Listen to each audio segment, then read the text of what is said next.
This is an instructional video from Precision Analytical for sample collection for our dried urine test for comprehensive hormones. So you've got a kit presumably from your provider. You should have some written instructions there, but this video will assist you as you go about collecting your samples.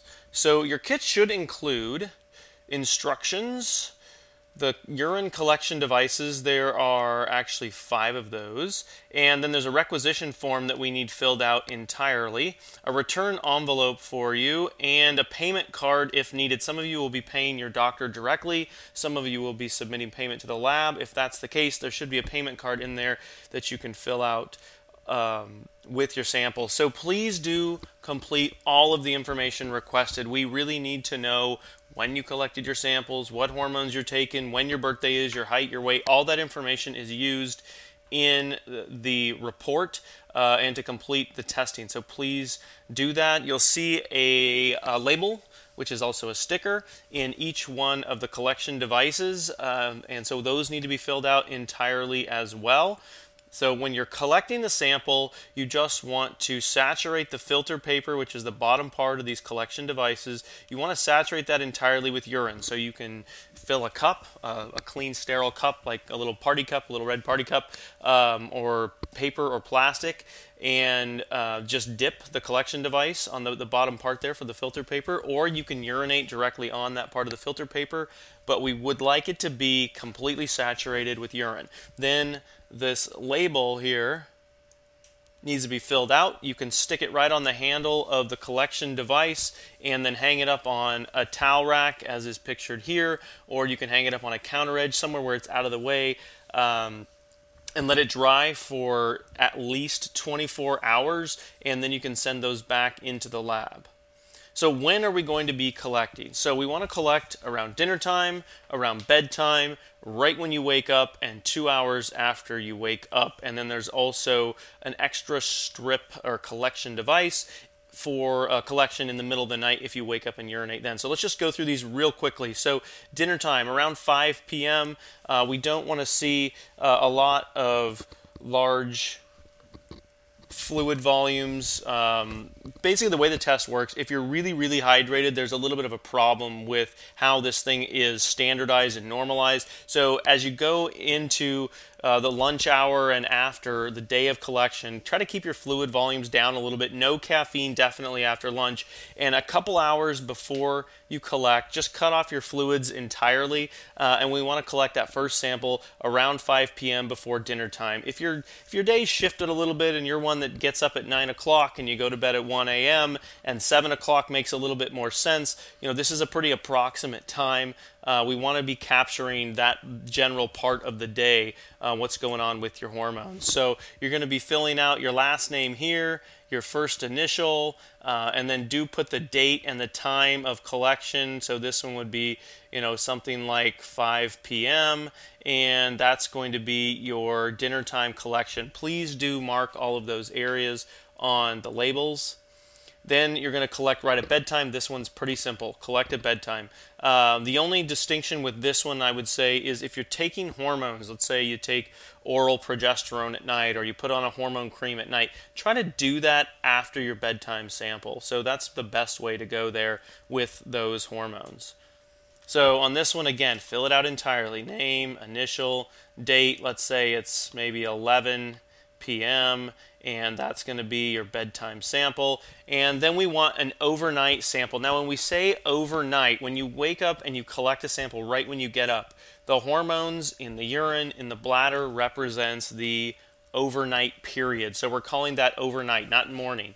So collect a sample immediately after you're finished sleeping. So if you lay awake in bed, let's say you get up at 6, but you sit up in your bed, you watch a little TV and get up, that's a problem, because as soon as you're really waking up for the day, your hormones start changing, especially your cortisol. It's going to really rise in those first 10 minutes. So if you're finished sleeping for the day, don't lay in bed, get up and collect your sample. So again, we're filling it out entirely with the date, and this one is, let's say, 6 a.m., and that is not a morning sample, that's an overnight sample. And then we've got the morning sample. This one is the one really where we want the timing to be as close as possible to what we're looking for here. So no more than a cup of fluids during this 2 hours, and that's for a normal sized person. If you're 200 plus pounds, maybe you want to do 2 cups, but you try to keep it to a minimum.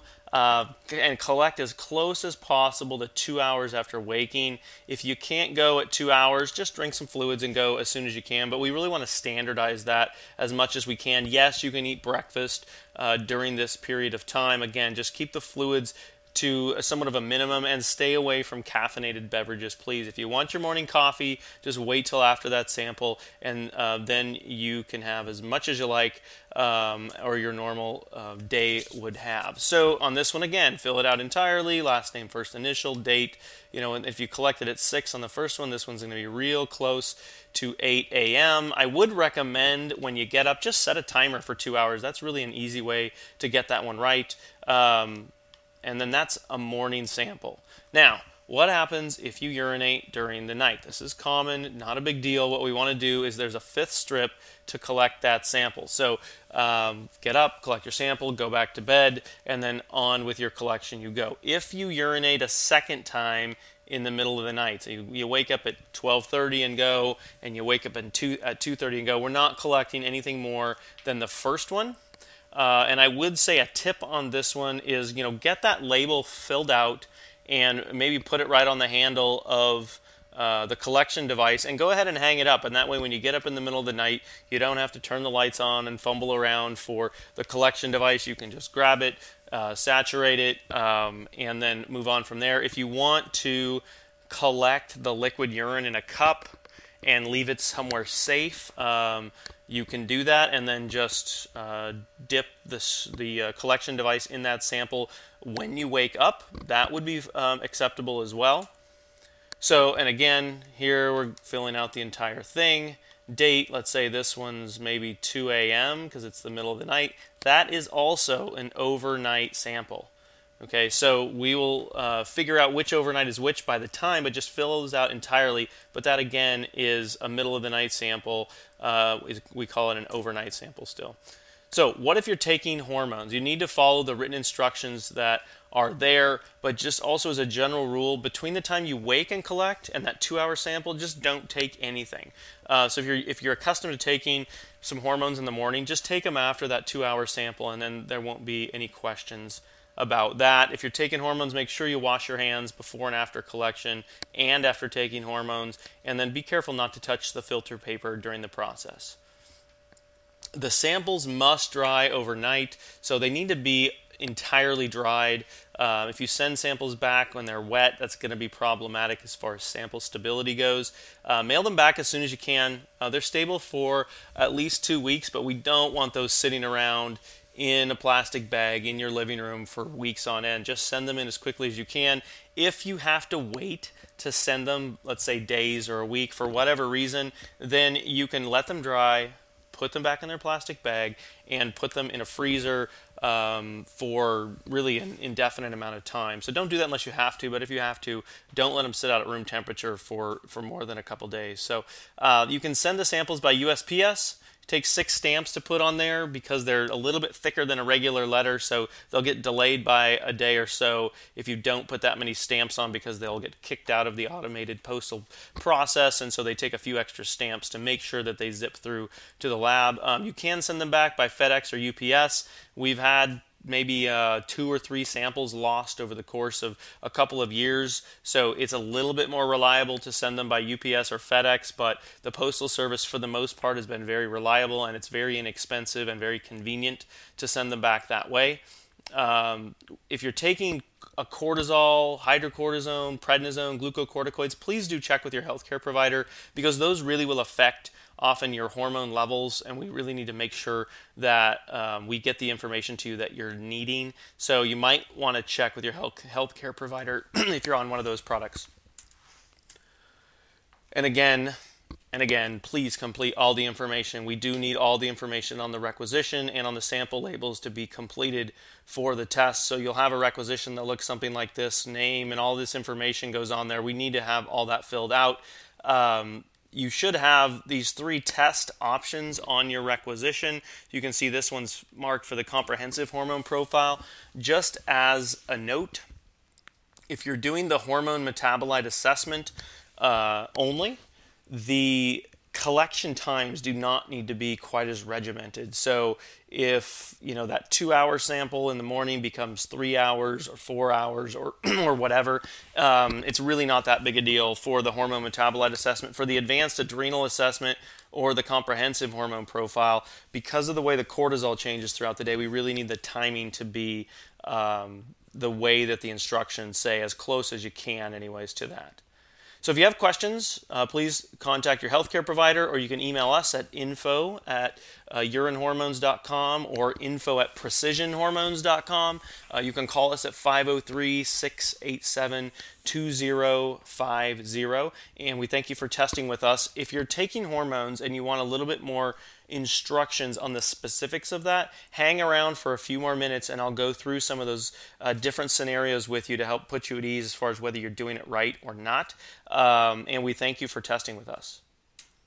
So, hormone information. You need to report what you took, when you took it last, and that's before the last collection. So if you finish your collection and then you take hormones again, we don't want to know about that. We want to know either during the testing or before the testing, what was the last time you took any of those hormones. You need to note what route of administration you took. So there's transdermal creams, there are oral hormones, all of these different things. There are different numbers on the requisition form for each of those routes of administration.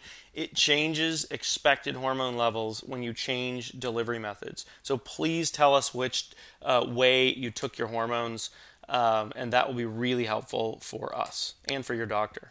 If you're not sure, call your healthcare provider, call us, and we'll help you walk through that. So this is what you'll see on the inside of the pocket envelope that your kit came in. So basically we've broken this down into, this top section is what we would hope for everyone.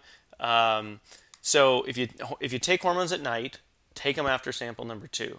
Okay, that's the bedtime collection. Don't take them before. Hormones taken in the morning, on day 1 when you're going to start your dinner time collection, just take them as normal.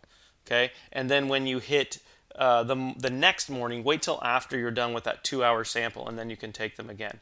With these exceptions, if you take estrogens or DHEA as a pill, like oral, you're swallowing it, don't take it on day 1 of testing. Okay, and even if you take it at night, I would skip it the night before the test as well. So if you're going to start on Tuesday at dinner time and you take oral estrogen at night, Monday night, don't take that hormone. Okay, so that night, the next morning, for oral estrogens, oral DHEA, don't take them. Now, oral progesterone, you want to take during the test. So if you take it at night, which is most common, you're going to collect a bedtime sample, then take that oral progesterone. That's where we want that, okay? If you're cycling on and off of progesterone, just go ahead and take it that night. You're going to want to see what it looks like on the hormones. For injections, pellets, and patches, ask your doctor what they want, but what we would recommend is if you're doing it, let's say, you're putting on a patch every Monday, in the middle of the week, right between when you change your dose, get your next injection, your next patch, whatever it is, that's when I would test. So going down to the bottom part, in terms of optional instructions, this is a little bit pickier. So, these are, we would say it's somewhat optional, but also ideal. So we do want to explain those two. If you're taking a hormone sublingually, like you put it under your tongue or in your mouth and let it absorb in your mouth, the test is not going to work that well if you swallow it. And it's really hard to keep from swallowing it. So either you can skip it the day of the test, that makes it a little bit easier, but then it's not an optimal value because you're not really seeing what that hormone's doing on the day of testing. So what's ideal is to take it the day of the test, but collect and discard your saliva while it absorbs. So the hormone's under your tongue and you're making saliva, go ahead and discard that, and then once the whole hormone is absorbed, then go ahead and rinse your mouth, and now you haven't swallowed any of the hormone, and now we've got a more meaningful value that we can work with. So again, the other option is to just skip it entirely on the day of testing. So if you're taking cortisol, Cortef, hydrocortisone, a couple different names for this, if you are able, skip the dose the day before the test and the day of the test. If that's too much for you, just take it in the early morning of day 1, so you'll start your collection at dinner time, right? And then don't take it again until you're done. And hopefully we can at least accomplish that. Make sure that you tell your doctor how you did that so that they can interpret those results appropriately. As we mentioned before, if you're taking prednisone or some of these other types of drugs, definitely check with your provider. If you're taking melatonin at night, we just started offering melatonin, that this test is only for a baseline melatonin value. So if you're taking melatonin and you skip it for 1 day at least, and maybe 2 would be best, then we can measure your production of melatonin, and that's a good thing. But if you take the melatonin and then we monitor it, you're not going to get a meaningful value, because this test doesn't really work to monitor therapy. It just works to see your baseline value. So you'd have to be off of that melatonin for at least a day, and optimally 2, to be able to assess that properly. So again, if you have any questions, contact us, and we look forward to seeing your samples come back in and getting those results out to your provider. And we thank you again for your business.